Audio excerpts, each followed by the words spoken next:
안녕하세요. 사연에 빠지다의 DJ 민영입니다. 사연 시작하기 전에 구독과 좋아요 버튼 꼭 눌러주시고요. 그럼 오늘의 사연도 함께 시작해볼게요. 안녕하세요. 얼마 전 제 인생에서 일어난 기적 같은 사연을 여러분과 공유하고 싶어 이렇게 글을 보냅니다. 저는 평범한 가정에서 태어나 평범하게 자라온 사람입니다. 그리 넉넉하진 않지만 부족할 것도 없는 그런 가정 환경에서 부모님의 사랑을 듬뿍 받으며 큰 외동딸이었죠. 고등학교를 졸업한 후에는 집 근처에 위치한 작은 회사에 취업하게 되었고 회사에서 격리 일을 하며 지냈습니다. 부모님께서는 아파트 단지에서 과일 가게를 하셨어요. 그리 규모가 큰 가게는 아니었지만 꾸준히 찾아주시는 단골 손님들 덕에 생계를 유지하는 데는 무리가 없었습니다. 그렇게 저희 가족은 무난하고 행복한 일상을 보내고 있었습니다. 지금 빨리 병원으로 와줘야겠다. 네 엄마가 교통사고가 나서 실려왔는데 상태가 많이 안 좋다고 하는구나. 자세한 얘기는 네가 오면 해주겠다고 해서 방금 막 김근수술 들어갔어. 회사에서 이러던 중 갑작스럽게 걸려온 전화에 정신없이 병원으로 달려갔습니다. 도착한 병원에서 의사가 했던 말은 청천벽력과도 같았습니다. 커다란 트럭 바퀴가 어머니의 상체를 짓눌러서 장기들의 손상이 심하다고 했습니다. 급하게 수술에 들어가기는 했지만 수술 결과가 성공적일 가능성도 적고 성공한다고 해도 정상적인 몸으로 돌아가기는 힘들 것이라는 소식이었습니다. 수술방 앞에서 아버지와 밤새 어머니를 기다리는 동안 하염없이 눈물만이 쏟아졌습니다. 왜 하필 우리 가족에게 이런 비극이 일어난 걸까? 이대로 어머니를 영영 못 보게 된다면 어찌 살아야 하나. 고통스럽던 새벽이 지나고 어머니께서는 결국 그렇게 눈을 감으셨습니다. 너무나 갑작스러운 이별에 저와 아버지 모두 큰 충격에 빠졌습니다. 아버지께서는 운영하시던 과일 가게를 닫고 술독에 빠져 사셨고 저 또한 다니던 회사에 휴가를 내고 방에만 박혀 살았습니다. 당시에는 세상이 너무나 원망스러웠어요. 그날 그 시간에 그 길을 지나가시던 어머니도 전방을 주시하지 않은 채 어머니를 발견하지 못했던 트럭 기사도 병원으로 실려가신 어머니를 구해내지 못한 의사들도 세상이 전부 미웠고 하루하루가 고통스러웠습니다. 그런 비통스러운 나날들 속에서 먼저 벗어난 사람은 제가 아닌 아버지셨습니다. 간 사람은 있고 산 사람은 살아야지. 네 엄마가 하늘에서 우리가 이러고 있는 모습 보면 얼마나 속이 상하겠니. 내가 아비가 돼서 너를 보듬어주지는 못할 망정 못난 꼴만 보였으니 미안하구나. 우리 이제부터라도 정신 차리고 살자.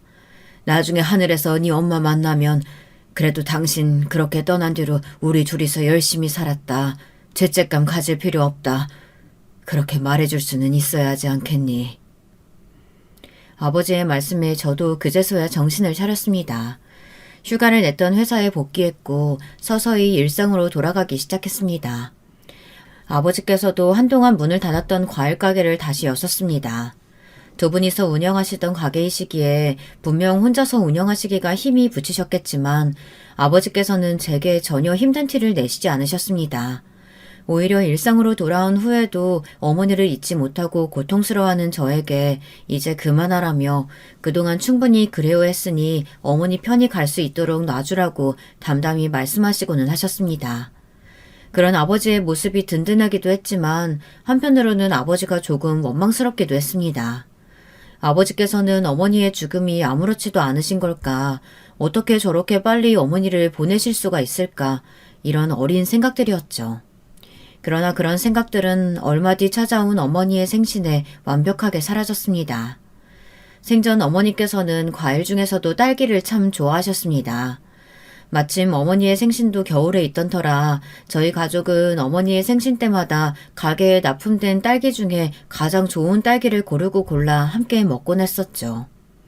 딸기를 함께 드실 어머니는 이미 이 세상뿐이 아니셨지만 아버지께서는 그날도 딸기 박스를 들고 집에 돌아오셨습니다.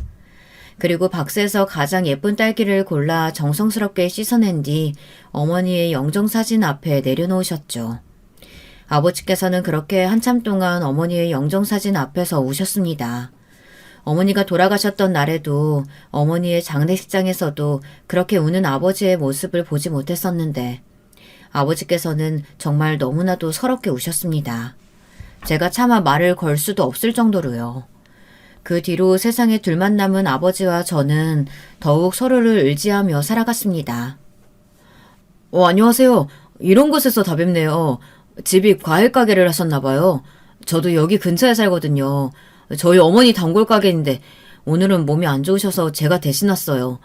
귤 한 봉지만 주시겠어요? 그래도 아는 사이인데 제일 좋은 걸로 챙겨주실 거죠? 그러던 어느 주말 아버지를 도와 과일 가게에서 일을 하던 중 가게에서 익숙한 얼굴과 마주쳤습니다. 당시 제가 일하던 회사의 대리님이었어요. 평소 대리님께서는 능청스럽고 싹싹한 성격으로 회사 사람들 모두와 두루두루 친하게 지내시는 분이었습니다. 저와도 오며 가며 인사 정도는 하는 사이였고요. 반가운 얼굴에 저도 웃으며 인사를 드리고는 제일 예쁘고 실한 귤들로 골라 한 봉지를 담아드렸습니다. 그 뒤로 대리님께서는 꽤 자주 저희 가게에 찾아오셨습니다. 그렇게 자주 얼굴을 맞대니 자연스레 대화도 많아졌고 점점 가까운 사이가 되어갔습니다. 저 이쯤 되면 눈치채셨을 것 같은데 저 그쪽 밭에 관심 있습니다. 그래서 매일같이 과일 사러 갔던 거예요. 저희 어머니께서 이제 과일 좀 그만 사오라고 성하셔서. 물론 과일이 맛없다는 뜻은 전혀 아닙니다. 혹시 다음 주 주말에 저랑 식사 한번 하시겠어요? 저도 매일같이 가게에 들러주시는 대리님께 어느 정도 호감이 있는 상태였기에 식사 제안을 기쁜 마음으로 수락했습니다. 그렇게 저희 둘은 연인 사이로 발전했고 결국 결혼을 약속한 사이가 되었습니다. 그러나 막상 결혼을 하려니 걱정이 앞서더군요. 제가 결혼을 하게 되면 혼자 남으실 아버지 때문이었습니다. 어머니께서 돌아가신 뒤로 저와 아버지는 서로에게 깊게 의지하며 지내왔기에 아버지를 두고 떠날 마음이 쉬이 들지는 않았습니다. 이런 고민을 남편에게 털어놓으니 남편은 걱정하지 말라며 그렇게 아버님이 걱정되면 당신이 모시고 살면 되지 않냐고 명쾌한 답을 주었습니다. 기쁜 마음으로 아버지께 소식을 전하니 아버지께서는 오히려 고개를 가로저으셨습니다. 난 너랑 사위랑 같이 살 마음 없다. 사위가 정말로 나랑 같이 살고 싶어 너한테 그렇게 말했겠니? 네가 오죽 내 걱정을 많이 했으면 결혼을 했으면 나한테 신경 쓸 게 아니라 네 신랑한테 더 잘해야지. 이제부터 가게도 나 혼자 할 테니 굳이 도와주러 올 필요 없다. 가끔 전화해서 안부나 전해줘라. 아버지의 단호한 말씀에 결국 저와 남편은 신혼집을 따로 차렸습니다. 친정과 시댁에서 모두 가까운 위치였어요. 알고 보니 남편도 홀어머니를 모시고 살고 있었기에 저희는 서로 양가 어른들을 부모님처럼 생각하고 잘 챙기며 살기로 약속했습니다. 그렇게 행복한 신혼생활이 시작되었고 얼마 지나지 않아 아이가 생겼습니다. 점점 불러오는 배를 안고 출퇴근을 하던 제게 남편은 일을 그만두고 집에서 살림을 하는 게 어떻겠냐고 물어왔습니다. 고민하던 저는 결국 회사를 그만두었고 집안일을 하며 아버지의 과일 가게를 도우러 다니게 되었습니다. 시간이 흘러 남편은 회사에서 승진을 해 과장이 되었고 아이도 건강하게 태어났습니다. 건장한 사내아이였죠. 아버지께서는 손주를 몹시 예뻐하셨어요. 아이가 태어나니 이곳저곳 돈 쓸 곳이 늘어났고 생활은 조금 더 빠듯해졌지만 그래도 저와 남편은 참 행복했습니다. 하루하루가 다르게 자라나는 아이를 보며 매일같이 웃는 나날들이 계속되었습니다. 여보, 놀라지 말고 들어. 우리 회사가 부도가 난 것 같아. 최근 들어 회사 분위기가 이상하더라니 사장이 무리하게 사업 규모를 늘리려다가 일이 잘못됐나 봐. 오늘 회사에 빚쟁이들이 쳐들어와서는 난리를 쳐놓고 갔어. 사장은 이미 도망갔다고 하더라고. 갑작스런 회사 부도 소식에 가슴이 철렁했습니다. 남편과 제가 다니던 회사는 작은 규모의 중소기업이었어요. 그래도 직원들 모두 성실했고 큰 문제 없이 굴러가던 회사였는데 갑자기 부도라니. 다행히 어느 정도 저축했었던 돈이 있었기에 당장은 큰 문제가 없었지만 통장 잔고가 그리 넉넉하지는 않았습니다. 괜찮아 여보. 새 회사 찾으면 되지. 당신 능력 있는 사람이니까 금방 다시 일할 수 있을 거야. 그 전까지는 모아놓았던 돈으로 아껴서 생활하면 돼. 너무 걱정하지 마. 그렇지만 저는 애써 남편을 안심시켰습니다.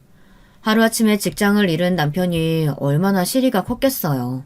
비록 여유 있는 형편은 아니었지만 당장 다음 달부터 생활비는 어떡할 거냐며 남편을 닥달하고 싶지는 않았습니다. 그렇게 남편은 새로운 직장을 찾아 구직 활동을 시작했고 남편이 구직 활동을 하는 동안 저는 동네 식당에서 일하기로 했습니다. 너무나 감사하게도 제가 일하는 동안 저희 아들은 시어머니께서 돌봐주시기로 하셨죠. 금방 새로운 회사를 찾을 수 있을 것 같았던 남편의 구직 기간은 점점 길어졌습니다. 어려운 경기에 중소기업들이 줄줄이 문을 닫는 판국이었고 남편의 얼굴은 날이 갈수록 어두워졌습니다. 그런 남편의 등을 두드려주며 괜찮다고 너무 부담감 가지지 말라고 응원해 주었지만 남편은 술을 마시고서야 잠이 드는 날이 부쩍 늘어갔습니다. 엎친 데 덮친 격으로 아들을 봐주시던 시어머니께서도 건강이 급격히 악화되어 쓰러지셨고 얼마 지나지 않아 돌아가시게 되었습니다. 여보, 나 새 직장 구했어. 내일부터 출근이야. 그동안 너무 고생 많았어. 식당 일하랴 애 돌보랴 정말 힘들었지. 이제 정말 끝이야. 우리 다시 옛날처럼 돌아가는 거야. 그러던 어느 날 집에 돌아온 남편이 기쁜 목소리로 구직 소식을 전했습니다. 오랜만에 보는 미소 띤 남편의 얼굴에 덩달아 저도 눈물이 났어요. 저희 부부는 얼싸안고 기쁨을 나눴습니다. 그렇게 저는 식당 일을 그만두었고 다시 집에서 살림을 하며 평온했던 일상으로 돌아가게 되었습니다. 직장에 출근하기 시작한 남편은 새로운 일에 적응하기가 힘든지 항상 피곤한 얼굴로 집에 돌아왔습니다. 직장과 집의 거리가 전보다 멀어졌다며 새벽같이 집을 나섰고 야근을 하는 일도 잦아졌습니다. 제가 새로운 회사에 대해 물을 때마다 남편은 항상 피곤하다며 이야기를 미뤘습니다. 회사가 정확히 어디에 위치해 있는지, 회사 이름은 무엇인지, 남편이 회사에 출근해서 어떤 업무를 하고 있는 건지 아무것도 제대로 알 수가 없었어요. 하지만 그저 전에 다니던 회사와 비슷한 일을 하고 있겠거니 추측해 볼 뿐이었습니다. 뭐가 어찌됐든 남편은 꾸준하게 월급을 가져왔고 조금 피곤해 보이는 것만 빼면 특별히 수상한 점은 없었으니까요. 그렇게 남편의 새로운 회사에 대해 아무것도 모른 채로 지내던 어느 날이었습니다. 그날도 남편은 야근을 했다며 늦은 시간에 집에 돌아왔고 피곤한 얼굴로 잠이 들었습니다. 그날따라 저는 이상하게 잠이 오질 않아 한참을 뒤척이던 중이었어요. 깊은 잠에 들었던 것 같은 남편이 조심스레 침대에서 일어났습니다. 그러더니 발소리를 죽이고 방 밖으로 빠져나가더라고요. 처음에는 화장실이라도 가나 싶었는데 얼마 지나지 않아 현관문이 열리는 소리가 났어요. 순간 몽롱하던 정신이 번쩍 들며 저도 자리에서 일어났습니다. 급하게 외투를 챙겨 입고 현관 밖으로 나서니 엘리베이터가 1층을 향해 가고 있었습니다. 정신없이 계단을 뛰어내려가 아파트 단지 밖으로 나섰습니다. 익숙한 뒷모습이 시야에 잡혔고 그대로 남편을 뒤따라갔습니다. 이 새벽에 도대체 어딜 가고 있는 걸까? 설마 바람이라도 피는 건 아니겠지. 전혀 그런 낌새가 없었는데.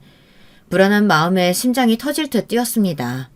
이내 남편은 술집이 모여있는 거리로 들어섰고 한 식당 안으로 들어가더군요. 친구를 만나러 왔다기엔 너무나 늦은 시간이었고 설마 정말로 불륜을 저지르고 있나 싶은 생각에 급하게 남편을 따라 술집 안으로 들어섰어요. 여보, 당신이 여긴 어떻게... 설마 집에서부터 쫓아온 거야? 놀란 얼굴의 남편은 웬 취객을 부축하고 있었습니다. 그리고 남편의 한쪽 손에는 못 보던 차키가 들려 있었죠. 상황을 파악하기에는 그리 오랜 시간이 걸리지 않았습니다. 남편은 새벽마다 저 몰래 대리운전을 하고 있었던 거예요. 새로운 회사에 취직했다던 남편의 말은 모두 거짓말이었습니다. 시어머니가 돌아가신 뒤로 아들을 봐줄 사람이 없어지자 저는 결국 식당에 양해를 구하고 가게 한켠에 아이를 앉혀놓은 채 일을 하기 시작했습니다.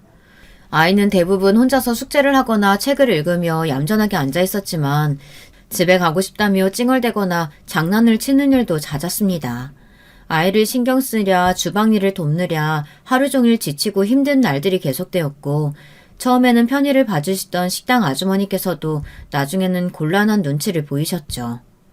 남편은 그렇게 매일 식당에서 일하고 돌아와 지친 얼굴로 집안일을 하는 저와 점점 바닥을 보이는 통장 잔고를 보며 하루하루 심한 부담감과 죄책감을 느꼈다고 합니다. 그러나 구직 활동은 맘처럼 되질 않았고 결국 남편은 건설 현장 일용직 안부 일을 시작했습니다. 몹시 힘들기는 했지만 당장 회사에서 일할 때만큼의 돈을 벌어올 수 있는 일은 막노동밖에 없었다고 합니다. 그러나 점점 아픈 곳이 늘어나고 예전만큼 긴 시간을 일할 수 없었던 남편은 새벽에 대리운전을 하기 시작했습니다. 매일 아침마다 저에게 진실을 말하려고 수도 없이 다짐했지만 하루하루 커가는 아이와 남편을 배웅하는 제 얼굴을 보면 차마 입이 떨어지지 않았다고 합니다. 그동안 제게 말도 하지 못하고 아침마다 정장을 입고 집을 나섰던 남편을 생각하니 마음이 미어지는 것 같았습니다.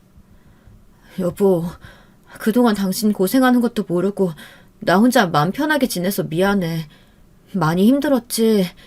내가 당신한테 더 신경 썼어야 하는 건데 이제 부담 가질 필요 없어. 우리 뭐가 됐든 같이 일해서 같이 먹고 살자. 당신한테만 짐 지우지 않을게. 제 말에 남편은 참아왔던 눈물을 쏟아냈습니다. 언제나 듬직해 보이던 남편의 등이 그렇게 작아 보이는 것은 처음이었어요. 그렇게 남편을 꼭 껴안고 서로 더 잘 살아보자고 다짐을 했습니다. 그 뒤로 저희는 가게를 차리기로 했습니다. 그간 저희 부부가 고생했던 이야기를 전해 들으신 아버지께서 운영하시던 과일 가게를 접고 그 자리를 저희에게 양보하기로 하셨거든요. 당연히 처음에는 아버지의 제안을 거절하려고 했습니다.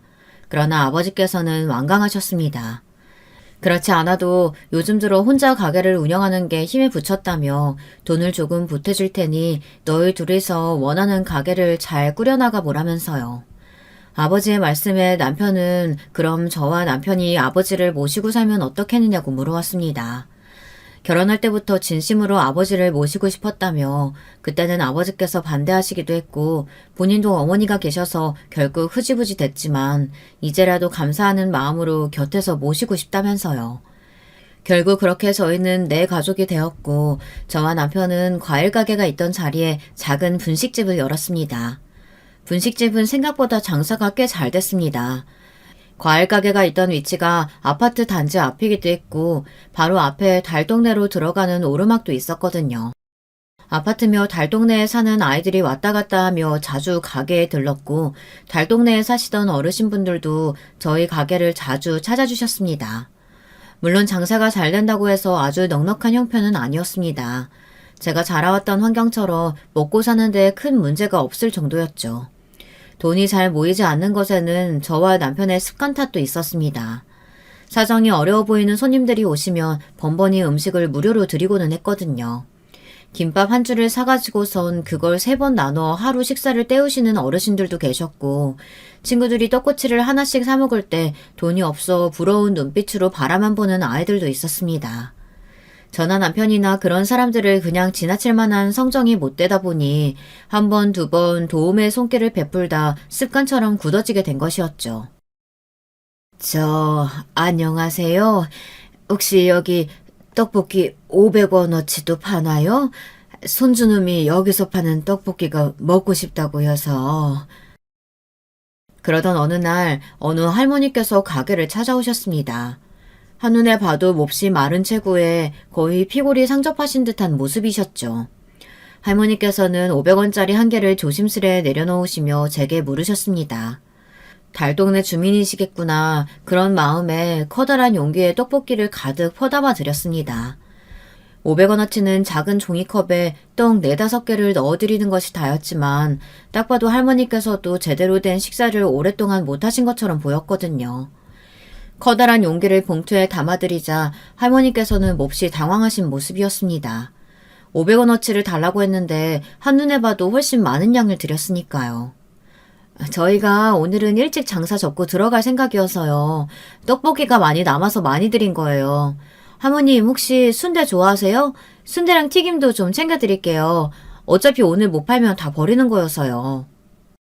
그렇게 할머니 손에 순대와 튀김을 한 봉지씩 더 쥐어드리자 할머니께서는 고맙다며 연신 고개를 숙이시고는 떠나셨습니다. 그 뒤로 할머니께서는 한동안 저희 가게를 찾지 않으셨습니다. 저도 바쁜 일상을 보내다 보니 그날의 일을 잊고 살고 있었어요. 할머니 오랜만에 오셨네요. 그날 식사는 잘하셨어요? 손주가 떡볶이는 맛있게 먹었는지 모르겠네요. 오늘도 손주 주실 떡볶이 사러 오신 거죠? 오랜만에 가게를 찾으신 할머니께서는 그날도 몹시 수척하신 모습이었습니다. 반갑게 인사를 건네는 저와는 달리 어딘가 불편하신지 제대로 제 얼굴을 쳐다보지도 못하셨죠. 무슨 일이 있으신가 싶어 왜 그러시냐고 묻자 할머니께서는 우물쭈물하다가 500원을 내미셨습니다. 오늘도 떡볶이 500원어치만 달라고 하시면서요. 할머니께서는 그동안 염치가 없어 가게를 찾지 못했다고 하셨습니다. 가게를 일찍 닫을 거라는 제 말과 달리 분식집은 밤 늦게까지 불이 켜져 있었고 그 모습을 보신 할머니께서는 마음 한켠이 불편하셨다고 합니다. 그날 제가 드렸던 음식은 몹시 맛있게 드셨다고 오늘은 괜찮으니 꼭 500원어치만 달라고 말씀하시는데 못 뵌 새에 얼굴이 더 수척해지신 것 같아 저도 마음이 좋지 않더군요. 결국 점심시간인데 식사는 하셨냐고 묻곤 저도 이제 막 밥 먹으려고 하던 참인데 같이 드셔달라며 할머니를 식탁에 앉혔습니다. 따뜻한 밥과 국 그리고 반찬 몇 가지를 내 상을 차리고는 저 혼자 먹기 적적해서 그런 거라며 편하게 드시라고 이야기를 건넸습니다. 밥을 먹는 동안 할머니께서는 이런저런 이야기를 해주셨습니다. 제 예상대로 할머니는 달 동네에 사시는 분이셨습니다. 할머니께서는 딸이 한 명 있었는데 어릴 적에는 얌전하고 착한 딸이었지만 고등학생 때부터 못된 무리와 어울려 다니기 시작했다고 합니다. 결국 잘 다니던 학교도 그만두고 집을 나가서는 연락이 되질 않았고 한참 뒤에 다시 집에 돌아왔을 때는 임신한 채였다고 합니다. 아이 아빠가 누군지 물었지만 딸은 모른다는 대답으로 일관했고 그렇게 할머니 입장에서는 귀한 딸을 임신시킨 남자의 정체도 모른 채 산 딸이 되었습니다. 딸은 임신한 채로 집에 돌아왔을 때부터 몸 상태가 좋지 않았는데 출산을 하며 고생을 심하게 했는지 아이를 낳은 후로 시름시름 앓았다고 합니다. 태어난 아이도 선천적으로 뇌혈관에 기형이 있어 몸이 약했고 할머니께서는 매일 폐지를 주워다 팔며 딸과 손주를 먹여 살렸다고 하셨습니다. 그러던 어느 날 그날도 할머니께서는 늦은 밤까지 폐지를 줍다 집에 돌아가셨는데 아이 울음소리가 대문 밖까지 쩌렁쩌렁하게 울리고 있었다고 합니다. 무슨 일인가 싶어 서둘러 방에 들어갔더니 딸은 바닥에 엎어져 있었고 그 옆에서 손주가 울고 있었습니다. 놀란 마음에 딸을 그대로 들쳐업고 병원 응급실로 향했지만 딸은 이미 숨을 거둔 뒤였습니다. 가난한 형편에 치료는커녕 제대로 된 식사조차 챙겨 먹질 못했으니 극심한 영양실조 상태였다고 합니다. 그렇게 딸을 잃은 후로 할머니께서는 깊은 슬픔에 빠지셨습니다. 그러나 지치지도 않는지 옆에서 울고 있는 손주를 보며 기운을 차리셨다고 합니다. 할머니께서는 당시 딸을 데리고 갔었던 병원 의사선생님의 도움으로 기초수급자 신청이며 국가에서 받을 수 있는 지원들을 처음으로 알게 되셨다고 합니다. 요즘 같은 시대에는 나라에서 사람을 보내거나 다방면으로 관리해 어려운 사람들을 돕고 있지만 당시만 해도 복지의 사각지대가 많은 시절이었으니까요. 손주가 태어날 때부터 가지고 있던 희귀병은 뇌혈관 기형이라는 병이었는데요. 정상적인 뇌와 다르게 모세혈관이 생기지 않고 뇌동맥에서 뇌정맥으로 바로 연결되는 혈관 덩어리를 형성하는 질환이라고 했습니다. 덕분에 뇌출혈이며 뇌경색 등 뇌 관련 질환이 일반인보다 일어날 가능성이 훨씬 높았고 당시 간질 발작이라고 불렸던 뇌전증도 자주 일어났죠. 요즘에야 간질이 전염병이 아니라는 사실을 다들 알고 있지만 당시만 하더라도 간질 환자를 기피하는 문화가 있었으니 손주는 학교에서도 따돌림을 당하고 있었다고 했습니다. 의사 선생님의 도움으로 나라에서 받을 수 있는 지원을 신청해 한 달에 한 번씩 병원에 가서 약을 받아 먹고 있는 상황이었지만 더 좋은 치료를 받거나 정밀한 검사를 받을 수 있는 형편은 아니었기에 발작이 일어나거나 손주가 머리가 아프다고 하면 그저 가만히 진정되기만을 기다리신다고 하셨죠. 눈에 넣어도 아프지 않을 손주가 눈앞에서 고통을 호소하는데 해줄 수 있는 것이 아무것도 없는 할머니의 마음이 얼마나 찢어지셨을까요?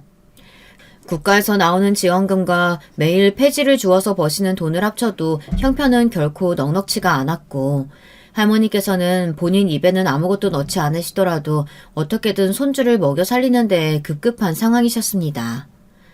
이런 눈물 나는 사연을 듣고서 여러분들이라면 어떻게 반응하시겠어요? 저는 그 자리에서 정말 펑펑 울고 말았습니다. 돌아가신 저희 어머니 생각이 나기도 하고 그동안 할머니께서 해오셨을 고생들이 떠올라 마음이 너무 아프더라고요. 그렇게 그날도 할머니 손에 음식들을 잔뜩 쥐어 보내드리고 얼마 후에 달동네 끄트머리에 있는 할머니 댁을 찾아갔습니다. 처음 만난 할머니의 손주는 저희 아들과 비슷한 또래로 보였습니다. 한눈에 봐도 마른 체구에 핏기 없는 얼굴이었지만 저를 보고는 해맑게 웃는 미소가 너무 예뻤습니다. 바리바리 챙겨갔던 떡볶이며 튀김들을 상에 깔아주자 아이는 너무 좋아했습니다. 손주가 가장 좋아하는 음식이 떡볶이라고 하더라고요. 매일 학교가 끝나고 돌아가는 길에 저희 분식집을 지나쳤는데 떡볶이는커녕 떡꼬치 하나 사 먹을 돈도 없어 그저 부러운 눈으로 가게 안에서 떡볶이를 먹는 친구들을 바라만 봤다고 합니다. 고생하시는 할머니와 어려운 집안 사정을 잘 알고 있었기에 차마 떡볶이 얘기를 못 꺼내다가 유난히도 머리가 많이 아팠던 날 처음으로 떡볶이가 먹고 싶다는 말을 했다고 합니다. 그 말을 들으신 할머니께서 500원을 들고 저희 가게에 찾아오셨고 그날 손주는 꿈에 그리던 떡볶이를 처음으로 맛보게 되었습니다. 처음 맛본 떡볶이는 상상했던 것보다 훨씬 맛있었고 그날 이후로 손주는 가장 좋아하는 음식이 떡볶이가 되었다고 했습니다. 세상에는 더 좋은 음식들이 차고 넘치는데 겨우 떡볶이가 뭐라고 허겁지겁 상에 놓인 분식들을 집어먹는 아이를 보니 마음이 참 안쓰럽더라고요. 할머니께서는 이런 외진 곳까지 뭐하러 고생스럽게 찾아왔냐며 앞으로는 이러지 않아도 된다고 말씀하셨습니다. 그렇지만 저는 그 뒤로도 자주 할머니 댁을 찾아갔습니다. 아픈 아이뿐만이 아니라 헬스카신 몸으로 매일같이 폐지를 나르시는 할머니도 걱정이 되었거든요. 식사는 잘 챙겨 드시는지, 어디 아픈 곳은 없으신지, 혹여나 갑자기 쓰러지시면 들여다봐 줄 사람도 없을 텐데, 이런 생각에 한 달에 2번씩 떡볶이며 튀김이며 분식들을 잔뜩 들고 얼굴을 비추곤 했습니다. 그러던 어느 날이었어요. 그날도 평소처럼 가게를 열고 일을 하던 중 갑자기 아이 학교에서 연락이 왔습니다. 친구랑 싸웠나 아니면 사고로 크게 다치기라도 했나 별별 걱정들이 다 들어 가게를 남편에게 맡기고 급하게 학교를 향했습니다. 헐레벌떡 들어간 교무실에는 걱정과는 달리 멀쩡해 보이는 저희 아들과 아주 익숙한 얼굴의 아이가 함께 앉아 있었습니다. 바로 할머니의 손주였습니다. 알고 보니 손주와 저희 아들이 같은 학교 같은 반 친구였던 것입니다. 분식집을 운영하느라 아이 학교에 많이 신경을 기울이지 못하기도 했고 저희 아들도 학교에서 있었던 일을 저에게 먼저 쫑알쫑알 얘기하기보다는 알아서 척척 잘하는 아이였던지라 아들의 반에 아픈 친구가 있다는 사실도 모르고 있었습니다. 그날 할머니의 손주는 학교에서 간질발작을 일으켰고 놀란 아이들은 전부 소리를 지르며 몸을 떠는 아이를 피해 도망갔다고 합니다. 그러나 저희 아들은 도망가지 않고 손주가 다치지 않도록 주변에 있던 날카로운 물건들을 치워줬다고 하더라고요. 그리고 손주가 발작에서 깨어났을 때 아이를 부축하여 간호실에 데려갔다고 합니다. 아이들의 담임선생님께서는 저희 아들이 아주 가정교육을 잘 받은 것 같다며 본인이 잠시 자리를 비웠을 때 일어난 일이라 큰일이 일어날 수도 있었는데 저희 아들 덕분에 사고 없이 넘어갔다고 말씀하셨습니다. 손주의 보호자인 할머니께 연락을 드려야 했지만 할머니께 연락드릴 방법이 없어 저를 부르셨다고 하더라고요. 할머니 손주의 병에 대해 알게 되었던 날 아들에게 혹시나 그렇게 발작을 일으키는 친구가 있다면 이렇게 대처하라고 가볍게 일러줬던 것을 기억하고 있었던 모양이었어요. 아들이 너무나 기특하고 대견해 그날은 간만에 외식을 했던 기억이 납니다. 물론 할머니를 모시고 남편까지 5명이서 함께요. 그날 이후로 저희 아들과 할머니의 손주는 아주 친한 사이가 되었습니다. 이전까지는 간지를 무서워하던 반 친구들도 저희 아들 덕에 할머니의 손주와 점점 친하게 지내게 되었다고 합니다. 아픈 몸 탓에 소극적인 성격이었던 손주는 날이 갈수록 밝아졌고 할머니께서도 저와 아들에게 몹시 고마워하셨습니다. 그렇게 평화로운 나날이 계속되던 어느 날이었습니다. 문득 달력을 보니 할머니를 찾아뵌 지 시간이 꽤 지났더라고요. 간만에 할머니 댁에 찾아뵐 겸 가게도 일찍 정리하고 분식들과 제가 먹으려고 가져왔었던 과일들을 손에 한가득 들고 언덕길을 올랐습니다. 익숙한 대문이 보이자 밖에서부터 할머님 저 왔어요 라고 소리를 질렀는데 이상하게 인기척이 전혀 느껴지지 않았습니다. 할머니께서는 폐지를 주우러 나가셨다고 쳐도 이 시간이면 분명 손주가 집에 혼자 있어야 했는데 말이죠. 불안한 마음에 가져온 것들을 문 앞에 내려두고 급하게 안으로 들어섰습니다. 집안은 완전히 싸늘했습니다. 사용하시던 가구며 주방 도구들은 여전히 제자리에 놓여 있었지만 아무렇게나 열려있는 서랍이며 난장판이 되어있는 옷가지들이 급하게 짐을 챙겨 나간 티가 역력했죠. 할머니께 무슨 일이 생긴 걸까 가슴이 쿵쾅쿵쾅 뛰었습니다. 집 밖으로 뛰쳐나와 주변을 둘러보니 마침 아주머니 한 분께서 길을 지나고 계셨습니다. 다짜고짜 아주머니를 붙잡고 여기 사시던 할머니랑 손주한테 무슨 일이 있었느냐고 물었더니 아주머니께서는 당황한 표정으로 그 사람들 이사 나간 것 같던데 하시는 겁니다. 한 일주일 전이었나? 새벽에 갑자기 구급차 소리가 온 동네에 울리는 거예요. 이런 달동네 구석까지 구급차가 오는 일이 어디 흔한 일인가? 무슨 일인가 싶어 동네 사람들 자다 말고 다들 뛰쳐나와 밖을 기웃거리는데 딱 이 집 앞에 서더라고요. 아, 왜? 이 집 손자가 아프잖아요. 간질인가 뭔가. 그 무슨 뇌에 문제가 있다고 하던데. 아무튼 그 손자한테 무슨 일 생겼는갑다 하고 나는 그냥 다시 들어가서 잤죠. 근데 알고 보니까 애가 아니라 애 아빠가 쓰러졌던 모양이더라고.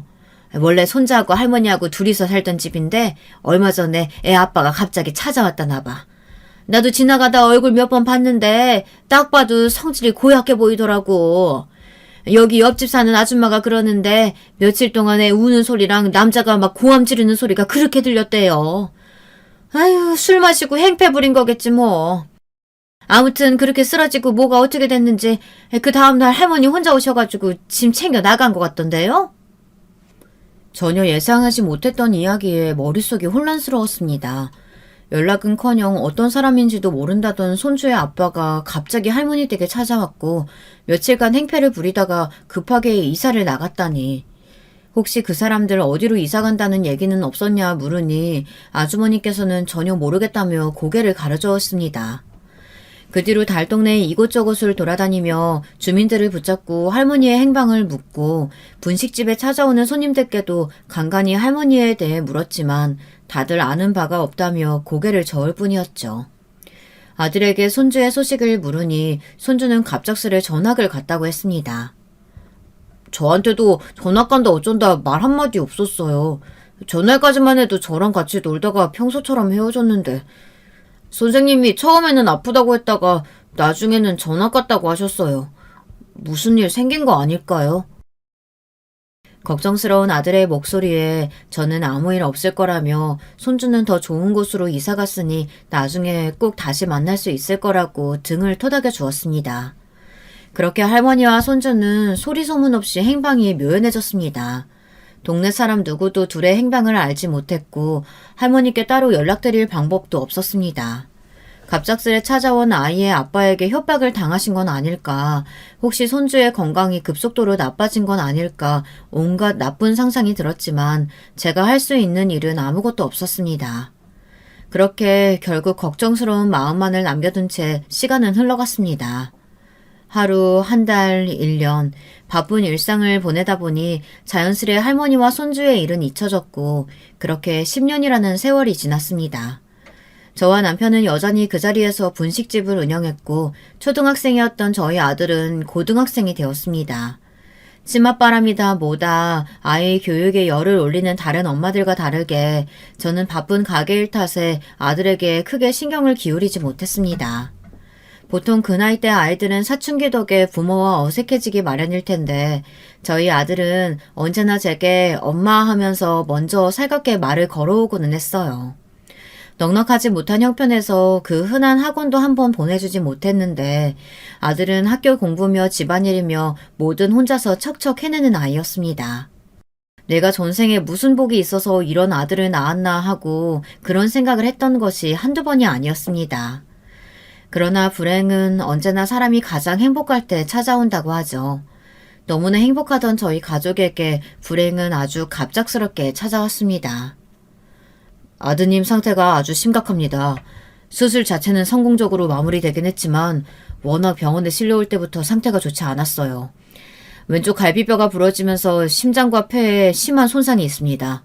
에크모라는 인공기계를 연결해 놓은 상태인데 이 기계가 당장은 심장의 역할을 대신해주긴 하지만 영구적인 것은 아니에요.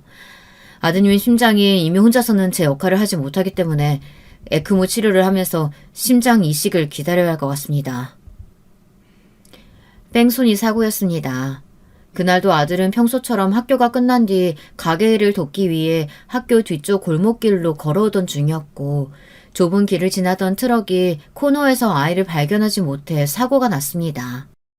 트럭 기사는 다친 저희 아들을 발견하지 못했는지 아니면 사고가 났다는 사실을 알고도 겁이 났던 건지 그대로 현장을 벗어나 버렸고 쓰러져 있던 아들을 지나가던 행인이 발견해 119에 신고를 했습니다. 아들이 지나가던 골목길은 낮에도 인적이 매우 드문 길이었기에 아무도 목격자가 없었습니다. 아들이 발견되었던 시간도 사고 후 30분여가 지난 시점이었다고 합니다. 저희 아들은 그 차가운 콘크리트 바닥에서 30분이나 다친 채로 방치되어 있었던 겁니다. 병원에서는 아들이 조금이라도 더 늦게 발견되었다면 제대로 된 치료도 해보지 못하고 숨을 거두었을 수도 있다고 했습니다. 중환자실에서 기계들을 잔뜩 단 채 누워있는 아들의 모습을 보니 눈물이 쏟아졌습니다. 왜 나에게만 이런 시련이 찾아오는 걸까?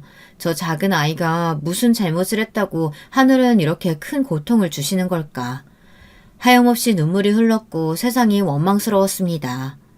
아들의 교통사고 소식에 큰 충격을 받으신 아버지께서는 급속도로 건강이 악화되셨습니다. 혼자서는 식사도 제대로 못하실 정도로 시름시름 앓으시더니 결국 병원 신세를 지게 되셨죠. 중환자실에 누워있는 아들과 입원하신 아버지 사이를 왔다 갔다 하며 간호를 하다 보니 저 또한 심신이 몹시 지쳐가고 있었습니다. 저 없이 혼자서 가게를 운영하는 남편도 지쳐가기는 마찬가지였습니다. 누군가는 생활비와 병원비를 벌어야 했기에 남편이 혼자서 가게 일을 하고 있었거든요. 아들과 아버지의 상태는 날이 갈수록 좋지 않아졌고 저와 남편의 사이에도 대화가 사라지기 시작했습니다. 누워있는 두 사람을 보며 매일 눈물로 지새는 밤이 늘어갔습니다. 돌아가신 어머니처럼 아들과 아버지도 제 곁을 떠나버릴 것만 같은 불안감에 한시도 병원을 떠나지 않았어요. 간절한 제 마음과는 다르게 상황은 점점 나빠져만 갔습니다. 의사는 더 이상 에크모 치료도 지속하기 어렵다며 빠르게 심장 이식 수술을 받지 못하면 아들이 이대로 깨어나지 못할 가능성이 크다고 말했습니다. 그러나 심장과 같은 중요한 장기는 쉽게 이식받을 수 있는 것이 아니었고 언제 기증자가 나타날지 모르는 상황이었습니다. 갈수록 쇠약해지시던 아버지께서는 결국 눈을 감으신 뒤 저는 미친 사람처럼 아들에게 더 집착하기 시작했습니다. 혹시라도 아들의 심장이 기적처럼 갑자기 다시 뛸 수도 있지 않을까. 당장이라도 기계들을 벗어던지고 일어나서 엄마하고 저를 불러주진 않을까. 말도 안 되는 상상을 하며 하루 종일 중환자실 앞에서 떠나질 못했습니다. 당시에 저는 거의 사람꼴이 아니었습니다. 매일 식사도 하는 둥 마는 둥 아들에게 차도가 있을까 하루 종일 중환자실 앞에서 소식만 기다리느라 몸무게가 8kg나 빠졌을 정도였어요. 저를 더욱 미치게 하는 것은 아들의 사고가 뺑소니라는 사실이었습니다.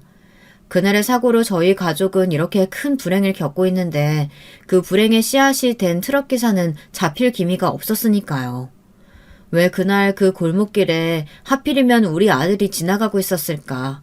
평소에 아이가 가게 일을 돕지 않았었다면, 그날 학교가 10분이라도 일찍 끝났었다면, 그 트럭 기사가 조금이라도 주변을 잘 살폈다면, 골목길에 지나가는 사람이 한 명이라도 더 있었다면, 수많은 상상들이 매일같이 저를 괴롭혔고 그러다 보면 차오르는 울분에 정말 미칠 것만 같았습니다.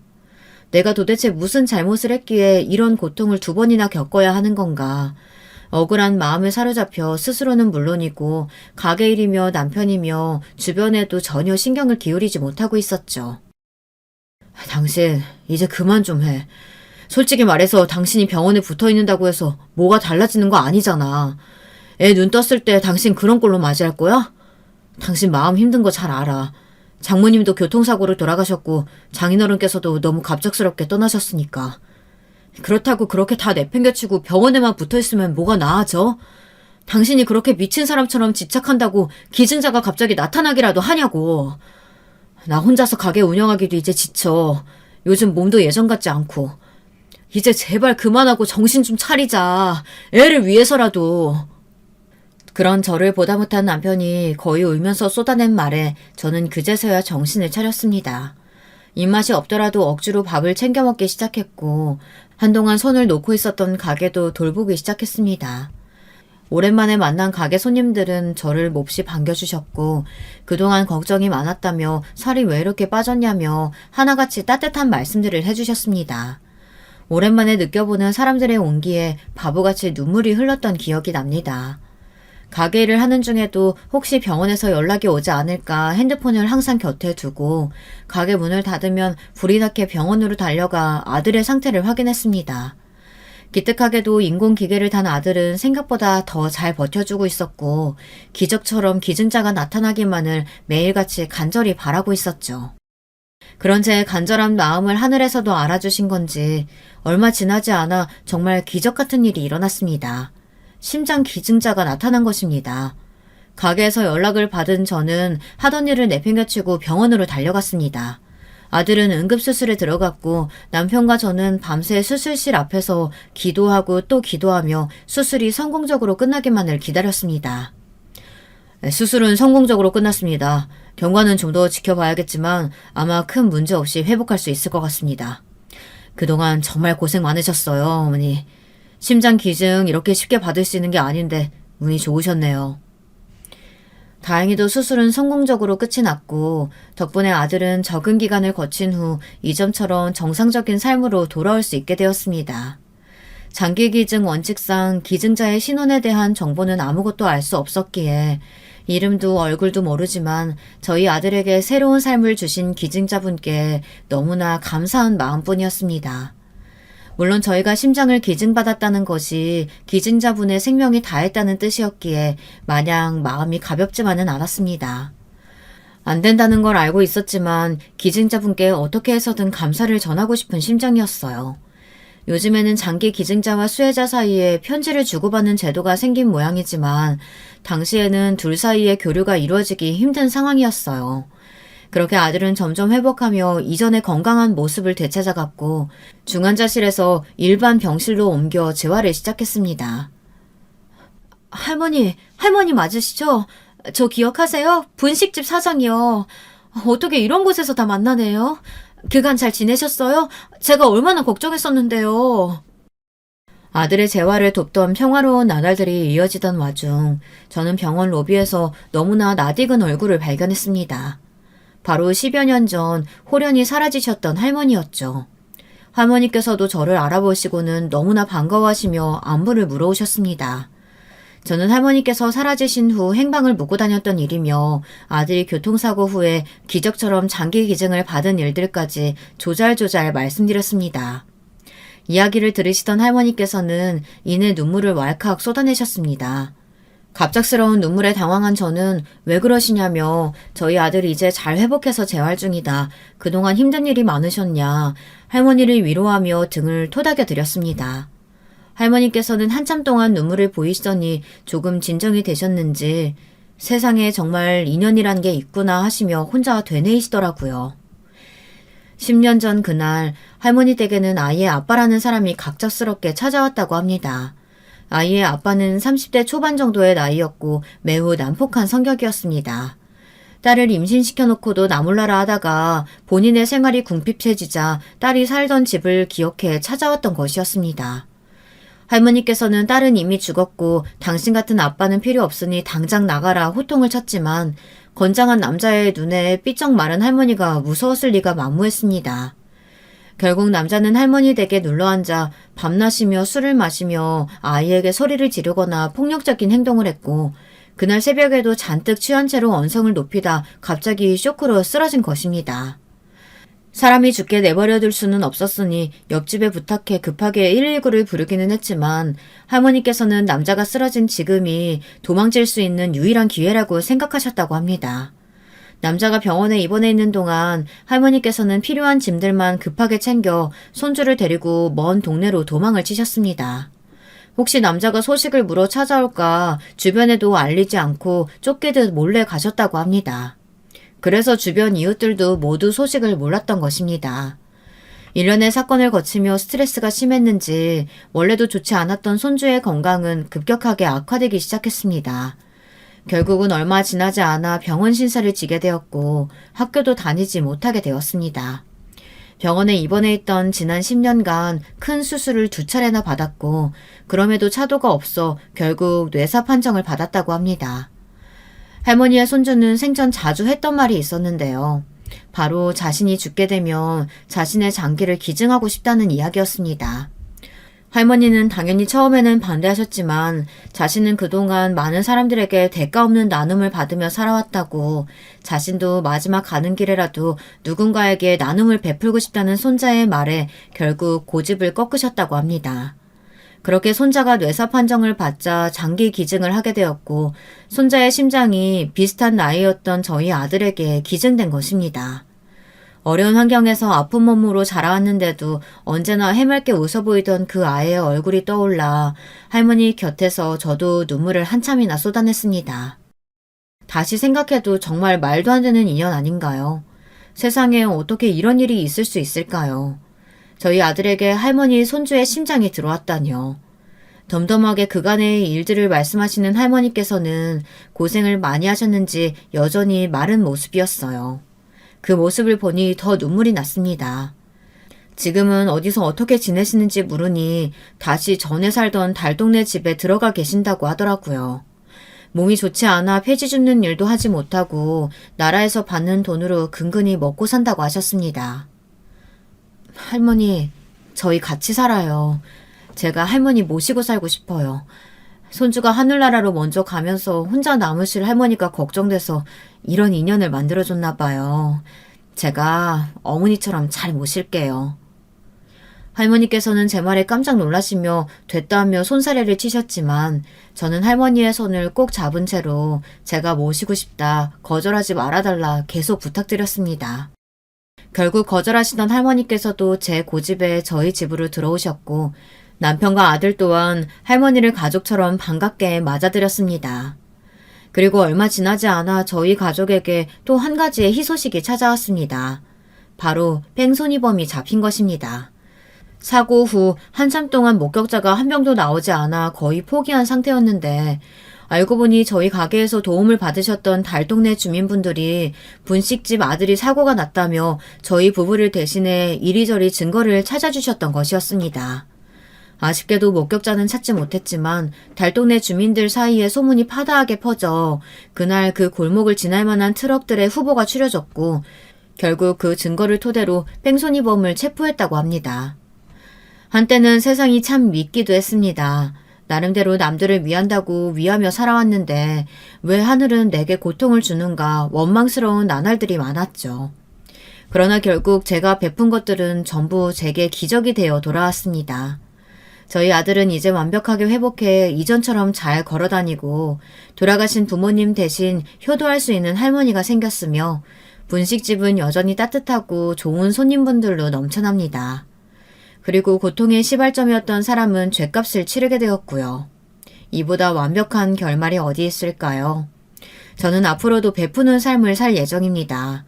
그 나눔이 언젠가는 제게 또 다른 기적으로 돌아오리라 믿으니까요. 여러분, 두 번째 사연 시작하기 전에 좋아요, 구독 꼭 눌러주실 거죠?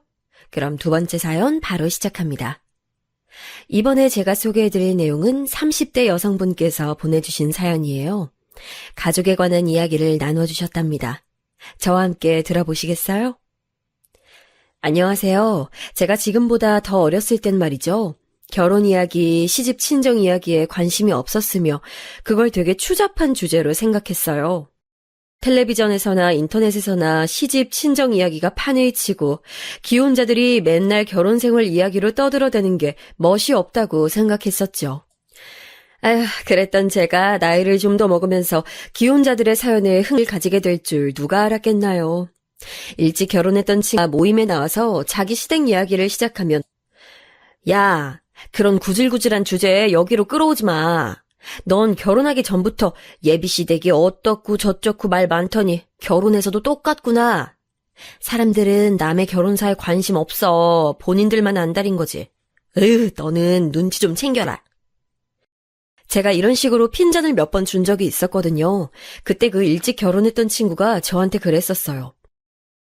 너도 지금은 가볍게 연애만 해서 몰라. 너도 결혼할 남자 생기잖아?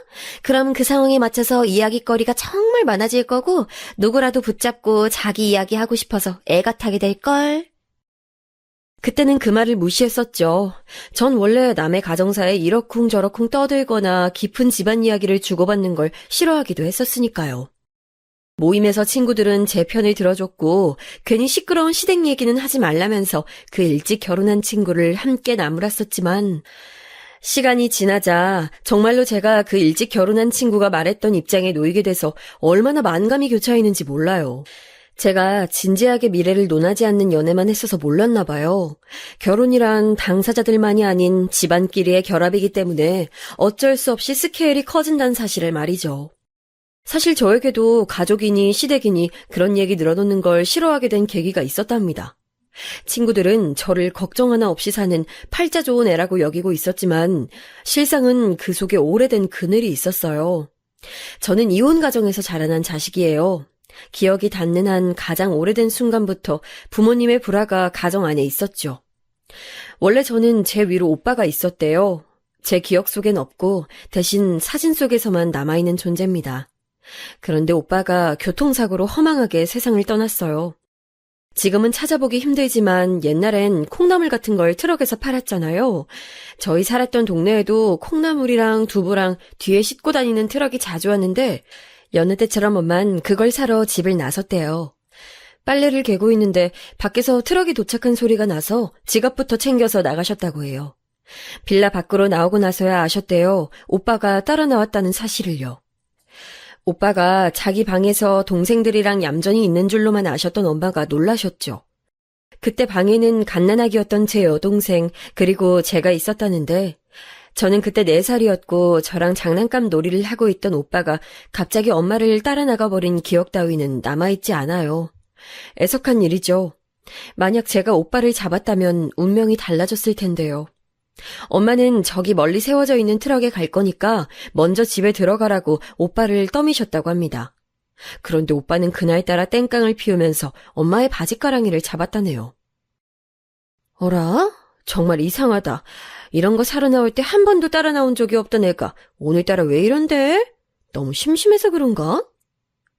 엄마는 희한한 일이라고 생각을 하시면서도 한 손엔 오빠의 고사리 손을 잡고 다른 한 손엔 지갑을 쥔 채로 트럭으로 향하셨대요. 그리고 트럭에 다 도착해서 오빠의 손을 놓고 지갑을 여셨다고 합니다. 콩나물 한 봉다리만 담아주세요. 아, 두부는 반모만 주시면 되는데. 어머, 차준아! 안 돼, 이리 와! 그리고 트럭에서 주문을 하던 그 짧은 찰나에 오빠가 갑자기 뛰어가기 시작했대요. 깜짝 놀란 엄마가 오빠를 불렀고 그건 오빠의 짧은 인생에서 마지막 들었던 부름이 되었지요. 달려온 차가 그대로 오빠를 치었던 거예요. 트럭에 가려져 있었던 꼬마아이가 뛰어나오는 것을 차주가 미리 보고 방어하기란 불가능했을 겁니다. 주택가 도로에서 차는 저속주행을 하고 있었지만 오빠의 어린 몸은 그 충격에도 쉽게 생명의 불꽃이 꺼지고 말았어요. 그렇게 오빠라는 존재가 세상에서 사라졌죠. 엄마는 그 이후로 한동안 정신을 놓고 사셨대요.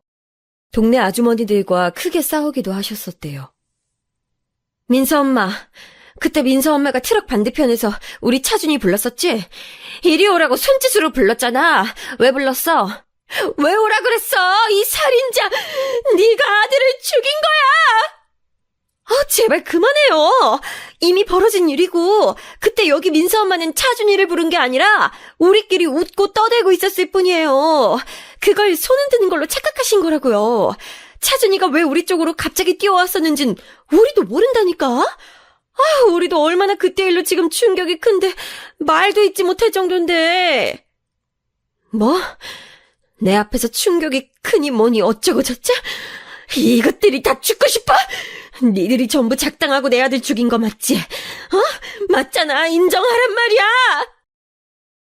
엄마는 완전히 이성을 잃고 동네를 쏟아디며 아주머니들과 싸우셨다고 하는데 그 이유는 오빠가 사고를 당했던 그 순간에 맞은편에 그 아주머니들이 계셨기 때문이었어요. 동네 분위기가 흉흉해졌고 콩나물과 두부를 싣고 다니던 트럭은 그 이후로 저희 동네에 도착해도 종소리를 울리지 않았습니다. 원래는 종소리가 울려 퍼지는 게 그 트럭이 도착했던 신호였거든요. 저희 엄마도 집에 있다가 그 소리를 듣고 나가신 거였고요. 하지만 오빠의 사고 이후로 종소리는 더 이상 들리지 않게 됐어요. 콩나물, 두부, 우리나라 사람들에겐 너무나도 대중적인 음식 재료잖아요. 식탁에서 빠질 수 없는 것이고요. 그런데 그날 이후로 저희 집에선 찾아볼 수 없게 됐어요. 저는 너무 어렸을 때라서 그런 현상이 뭔지도 알지 못했지만 자라면서 그런 것들을 깨닫게 될 때마다 가슴이 너무 착잡했었죠. 엄마가 차마 정신을 완전히 놓지 못하셨던 건 저와 여동생이 있기 때문이었어요. 자식 하나가 비록 떠났지만 자식 둘이 남아있었으니 엄마로선 정신을 차리고 살아가셨어야 했던 것이죠. 엄마는 꿋꿋하게 다시 일상으로 돌아오고자 하셨고 그때 흐름이 엇갈려 버렸어요. 이게 무슨 이야기냐고요? 저희 아빠 말이에요.